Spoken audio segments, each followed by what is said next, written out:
Hello everyone, welcome back to my channel. तो क्या आप देख सकते हैं कि कितनी ज़्यादा गाढ़ी मलाईदार मोतियों जैसी खिली खिली साबूदाना की खीर बनकर तैयार हुई है।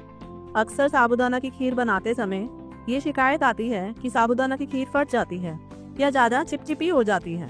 तो फ्रेंड्स, आज की इस वीडियो में मैं इस अनोखे तरीके से साबूदाना की खीर बनाना बताऊंगी कि यकीन मानिए, आप हमेशा साबूदाना की खीर ऐसे ही बनाएंगे और कटोरियाँ भर भर के खाएंगे।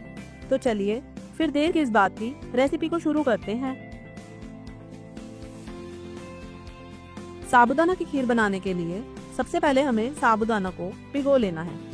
तो यहाँ पर मैंने आधी कटोरी साबूदाना ले लिया है।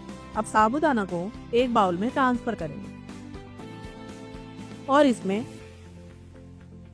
पानी डाल देंगे। पानी डालकर एक बार अच्छे से धो लेते हैं। लेकिन धोते समय ये ध्यान रखना है कि इसे ज़्यादा रगड़ना नहीं है, क्योंकि साबूदाना बेसिकली एक तरह का स्टार्च ही होता है। तो जितना आप इसे रगड़ते जाएंगे ये पानी वाइट होता जाएगा और जो साबूदाना है वो घिसता जाएगा। उसकी जो साइज है वो छोटी होती जाएगी। तो रगड़ते हुए नहीं धोना है, बस ऐसे पानी डालकर इसे मिक्स कर लें। तो यदि कोई डर्ट वगैरह होगी तो वो हट जाएगी और साबूदाना साफ हो जाएगा। तो इस पानी को मैंने निकाल दिया है।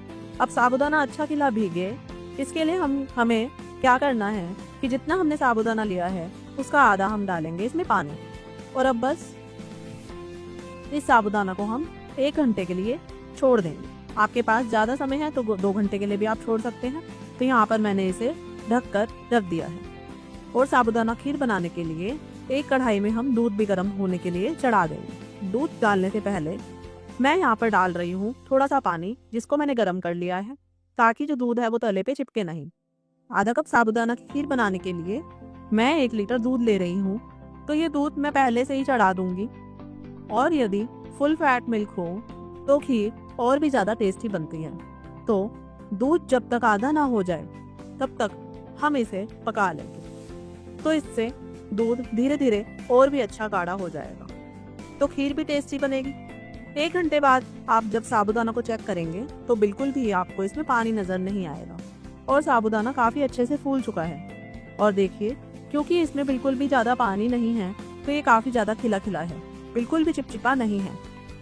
तो इस तरह से आप पानी हमेशा नाप कर डालें तो परफेक्टली साबूदाना सॉफ्ट भी हो जाएगा और अच्छे से फूल भी जाएगा। अब जो खीर है वो चिपचिपी ना हो, इसके लिए हम क्या करेंगे, इसमें डालेंगे 1 चम्मच घी।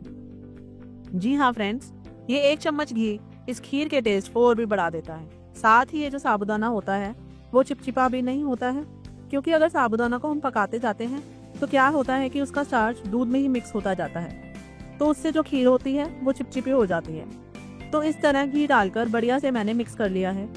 ऐसा करने से घी की कोटिंग साबूदाना के ऊपर हो जाएगी। इससे जब हम खीर में साबूदाना को पकाएंगे तो ये दूध में ना ही घुलेगा और ना ही खीर चिपचिपी होगी। और इधर देखिए, दूध को भी हमें बिल्कुल नहीं भूलना है, बीच बीच में चलाते रहना है।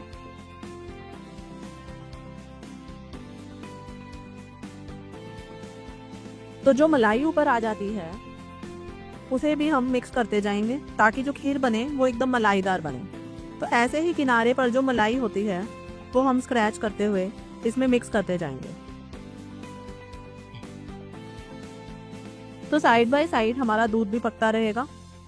अब एक स्टेप हम और करते हैं खिले खिले मोतियों जैसी साबूदाना खीर बनाने के लिए, जो शायद ही आपने पहले कभी किया होगा।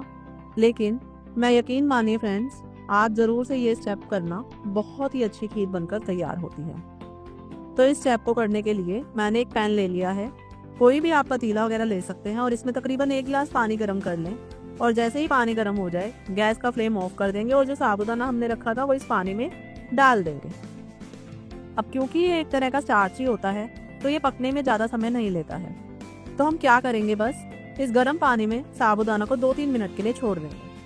अब जैसे ही 2-3 मिनट हो जाएंगे आप देखेंगे कि जो साबूदाना है वो ट्रांसपेरेंट हो जाएगा, क्योंकि इस गर्म पानी में साबूदाना पक जाएगा। तो ये बहुत ही हल्का हो जाएगा और इसके जो दाने होंगे वो एकदम मोतियों जैसे हो जाएंगे। तो आप देख सकते हैं ये कितना ट्रांसपेरेंट दिखाई दे रहा है। इस तरीके से जब हम खीर बनाते हैं तो बहुत ही अच्छी खिली खिली मोतियों जैसी साबूदाना की खीर बनकर तैयार होती है। और जब साबूदाना मुंह में आ जाता है खीर खाते समय तो बहुत ही अच्छा टेस्ट आता है। इस पानी को हमें दूध में ऐड नहीं करना है, वरना खीर का टेस्ट खराब हो जाएगा। तो मैंने इसे छान लिया है ताकि एक्स्ट्रा जितना भी पानी है वो निकल जाए और जितना भी एक्स्ट्रा स्टार्च है वो भी निकल जाए। और यहाँ पर देखिए दूध पकते पकते काफी अच्छा गाढ़ा हो गया है। तो जो साबूदाना हमने छान कर रखा है वो अब इसमें ऐड कर लेंगे। तो अब देखिएगा आप इसमें जादू। नॉर्मली जब हम साबूदाना की खीर बनाते हैं यानी उसे कच्चा ही डाल देते हैं तो एक तो खीर फट जाती है और दूसरा साबूदाना नीचे तले में जाकर चिपक जाता है और हमारी खीर खराब हो जाती है। तो अब ऐसा स्टेप करने से हमें ये फायदा हो गया कि क्योंकि साबूदाना ऑलरेडी पका हुआ है तो बिल्कुल भी ये नीचे तले में नहीं बैठेगा। अब साबूदाना को दूध के अंदर 2-3 मिनट पकाने के बाद फिर इसमें डालेंगे चीनी।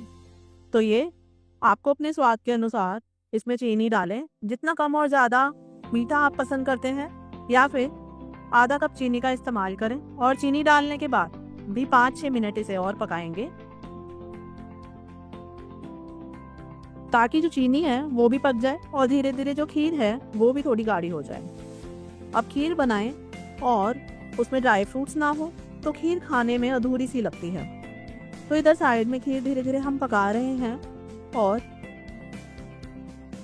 दूसरी तरफ हम क्या करेंगे, कुछ ड्राई फ्रूट्स भी हम घी के अंदर ही पका लेंगे।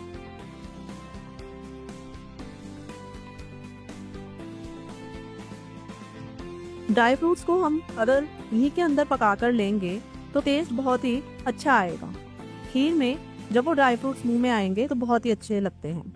ड्राई फ्रूट्स में किशमिश, बादाम और काजू ले रही हूँ और क्योंकि मैंने बादाम और काजू को एकदम छोटा छोटा कट कर लिया है तो किशमिश के साथ ठीक घी के अंदर इसे फ्राई कर लूँ।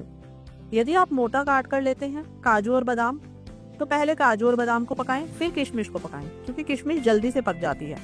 तो यहाँ पर किशमिश को मैं ज़्यादा ब्राउन नहीं करती हूँ क्योंकि ज़्यादा जली हुई किशमिश खीर में इतनी अच्छी नहीं लगती है। तो मैंने बस ड्राई फ्रूट्स को अच्छे से पका लिया है, बहुत ही अच्छी खुशबू आ रही है। तो इस खीर के अंदर इसे डाल देंगे और ड्राई फ्रूट्स डालने के बाद 2-3 मिनट इसे और पका लेंगे। और यहाँ पर थोड़ा पिस्ता भी मैंने डाल दिया है क्योंकि हरा भरा पिस्ता देखने में और भी ज़्यादा बढ़िया लगता है। फिर इसमें फ्लेवर के लिए हम इलायची का पाउडर डालकर फिर से खीर को 1 से 2 मिनट के लिए पका लेंगे। अब आप देखेंगे जो खीर है वो अच्छे से पक गई है क्योंकि साबूदाना ऑलरेडी पका हुआ है। बस हमने 5 मिनट के लिए साबूदाना को दूध के अंदर पका लिया है ताकि ये बढ़िया से दूध के अंदर घुल मिल जाए। और यहाँ पर जो दूध है उसे धीरे धीरे हम गाढ़ा कर रहे हैं ताकि जो खीर बने वो बहुत ही अच्छी गाढ़ी और मलाईदार बने। अभी ये खीर आपको पतली दिखाई दे रही है लेकिन मैं गैस का फ्लेम ऑफ कर दूंगी और इसके ऊपर एक मलाई की लेयर आ जाएगी। जैसे जैसे ये थोड़ा रूम टेम्परेचर पर आएगी तो हम उस मलाई को भी मिक्स करते रहेंगे। तो थोड़ी देर में आप देखेंगे कि जैसे ही खीर रूम टेम्परेचर पर आई बहुत ही अच्छी गाढ़ी और मलाईदार हो गई है, एकदम क्रीमी टेक्सचर वाली बहुत ही बढ़िया साबूदाना की खीर बनकर तैयार हुई है। इसे सर्व कर लेते हैं। साबूदाना की खीर गरम गरम भी खाने में बड़ी ही अच्छी लगती है और ठंडी करके खाएंगे तो बात ही क्या।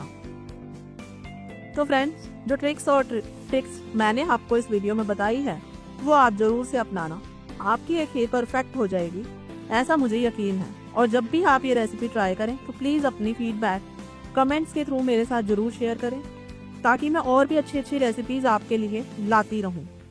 आपका कीमती समय देने के लिए बहुत बहुत धन्यवाद। मेरे चैनल को प्लीज़ लाइक, शेयर और सब्सक्राइब करें गाइस। और नए वीडियो के साथ मैं आपको जल्दी ही मिलती हूँ। तब तक के लिए बाय बाय।